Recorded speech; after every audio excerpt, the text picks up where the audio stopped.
पर मौलाना दूसरी तरफ डोनाल्ड ट्रंप पे आपको खासा गुस्सा है। वो इसी काबिल है क्योंकि ट्रंप पूरी दुनिया के वसाइल का मालिक बना हुआ है। वो जो आप लाहौर में कहते हैं कि मामा बना हुआ है, हालांकि वो खुद सबसे बड़ा मसला है। जितने भी मसाइल आपको दुनिया में नजर आते हैं उसकी वजह ही ट्रंप है। वो देखे उसका बात करने का तरीका ठीक नहीं है। उसके मुंह से ऐसे अल्फाज निकलते हैं जैसे खाना खाते हुए जुबान दांतों के नीचे आ जाए तो अल्फाज निकलते हैं। पता नहीं किस तरह का मदारीगर सा आदमी है वो। इतने मसाइल चल रहे हैं पूरी दुनिया में और ये जो ट्रंप है हर दूसरे दिन अपनी डांस वाली वीडियो रिलीज कर देता है। मैं तो उससे मशवरा दूंगा कि तुम दुनिया की जाल छोड़ो, सदारत से इस्तीफा दो। जितना अच्छा तुम नाचते हो लाहौर में आके थिएटर ड्रामों में काम शुरू करो। वाह वाह वाह वाह। मौलाना साहब दुआ करें कि ट्रंप मेरे साथ किसी ड्रामे में कास्ट हो जाए, मैं उसको वो जूते करूं। उसके ऊपर मुझे गुस्सा ही बहुत है। इतना चिट्टा, इतना चिट्टा, इतना चिट्टा। मेरा बहुत दिल करता है कि मैं उसको कहूं, वो काले जा किते तू राम ना नहीं टेके बंदा। गौरी साहब आपका तो चलो समझ आता है कि आप उसे कहे कि इतना चिट्टा। चिट्टा रंग भी उसको देख के कहता है कि इतना चिट्टा, इतना चिट्टा, इतना चिट्टा।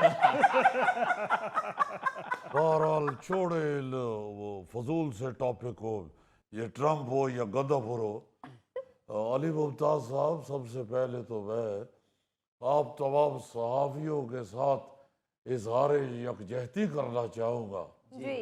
हम प्रेस क्लब में सहाफियों पर तशद्दुद की भरपूर मज़म्मत करते हैं। बहुत शुक्रिया। और यकीन दिलाते हैं कि आप लोग जो इस वक्त मेरे सामने मौजूद हैं, सारे लोग सहाफी, आप किसी भी किस्म का पुरअमन एहतजाज करें, पुरअमन होना चाहिए। हम उस वक्त तक आपके साथ खड़े रहेंगे जब तक लाठी चार्ज ना शुरू हो जाए। मौलाना साहब ये किस किस्म का इजहार यकजहती है? पहला साहब, मेरा ख्याल है कि आपने जिंदगी में कभी लाठी चार्ज होते हुए देखा नहीं है। मेरा भाई, वो जो पुलिस वालों ने मौला बख्श पकड़े होते हैं उनके ऊपर ये कहीं नहीं लिखा होता कि फला शख्स को या फला नाजुक मुकाम को टच नहीं करना। भाई ये जो पुलिस वाले होते हैं ये किसी भी एहतजाज पे हमला करने से पहले अपने मौला बख्श चार्ज करके लाते हैं और उस वक्त तक चार्जर से उतारते नहीं है जितनी देर तक बैटरी फुल ना हो जाए। मौलाना साहब एक दफा मैं लाठी चार्ज देखने लगा था लेकिन नहीं देख सका। क्यों, इंटरवल हो गया था? नहीं, मैं पहली लाठी में बेहोश हो गया था। ये आपका बेहोश होना ही बनता था क्योंकि आपके जिस्म में तो कोई नील वील भी नहीं पड़ना था। मौलाना साहब मैंने एक मर्तबा लाठीचार्ज देखा हो। गोगा जी, आपने तो खैर लंगर की लाइन सीधी कराने वाला लाठी चार्ज देखा होगा। बल्कि इन्होंने तो 2-4 लाठियां एपिटाइजर के तौर पे भी खा ली हो। बिल्कुल ठीक कह रहे हैं आप। नाज़रीन, इसके साथ ही हम लेते हैं एक ब्रेक, मिलते हैं ब्रेक के बाद।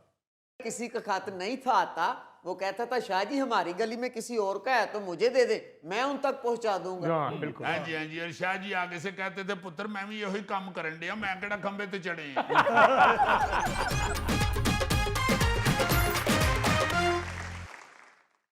ये खवातीन हजरात, शायर कहता है नामा बर तू ही बता, तूने तो देखे होंगे कैसे होते हैं वो खत जिनके जवाब आते। इस शेर का क्या तुक बनता है जी? भाई जी कल आलमी डे था डाक का, इसलिए मुझे नामा बर भी याद आ रहा है और डाक भी याद आ रही है और खत भी याद आ रहा है।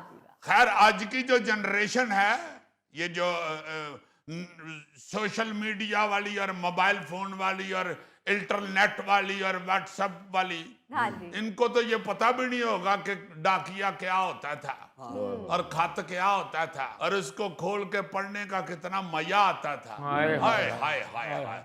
और कितनी कितनी देर खत अडीका जाता था। वो जो भेजता था वो भी अडीक रहा होता था, और जिसकी तरफ जाना होता था वो भी बेचारा कह रहा होता था बड़ी देर हो गई है मामा जी का खत नहीं आया।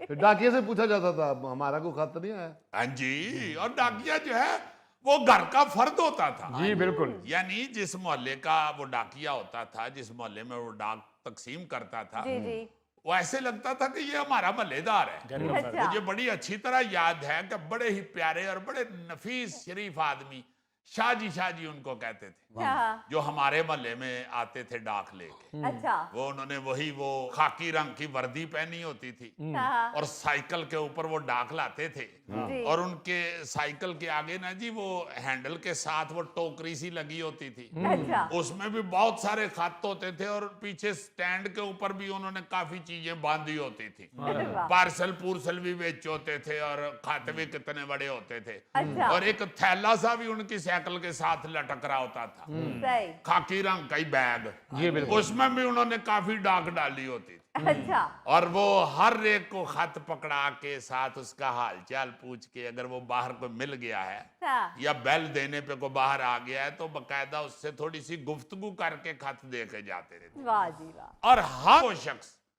जिसके घर वो खत पकड़ाते थे वो लाजमन उनसे कहता था कि शाह जी चाय पी ले, कुछ खा पी ले, खाने का टाइम है, खाना खा ले। वो आगे से बड़े प्यार से बहुत मेहरबानी जी, बहुत शुक्रिया, जज़ाकल्लाह, और वो आगे चले जाते थे। और अगर किसी का खत नहीं था आता, वो कहता था शाह जी हमारी गली में किसी और का है तो मुझे दे दे, मैं उन तक पहुंचा दूंगा। हाँ बिल्कुल। हाँ जी, हाँ जी। और शाह जी आगे से कहते थे पुत्र मैं भी यही काम करन दिया, मैं केड़ा खंबे ते चढ़े हैं।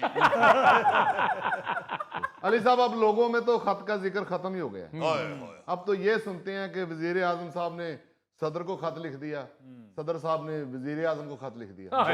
अच्छा, ये जो खत है इसके लिए और बहुत से अल्फाज इस्तेमाल होते थे, यानी नामा, मकतूब, मरासला, चिट्ठी, संदेश, इस तरह के लफ्ज भी इस्तेमाल होते थे गानों में, शायरी में, या वैसे गुफ्तगू में भी। जो अच्छी उर्दू बोलने वाले लोग होते थे वो इन अल्फाज का भी सहारा लेते थे। ये तार क्या होती थी? तार, वो तार भेजने के लिए तार घर पहुंचते थे लोग। अच्छा। अल्लाह ना करे को फौतगी शौतगी हो गई है तो उसका अगर मैसेज देना है तो वो तार के जरिए भेजा जाता था। बल्कि तार जहां जाती थी ना जी, वहां पे बाकायदा एकदम अल्लाह खैर करे इस तरह के मुंह से लफ्ज निकलते थे कि तार आ गई है, अच्छा। ये इमरजेंसी मैसेज आया है, ये लाजमन कोई खतरनाक होगा या वो अल्लाह माफ करे अफसोसनाक होगा।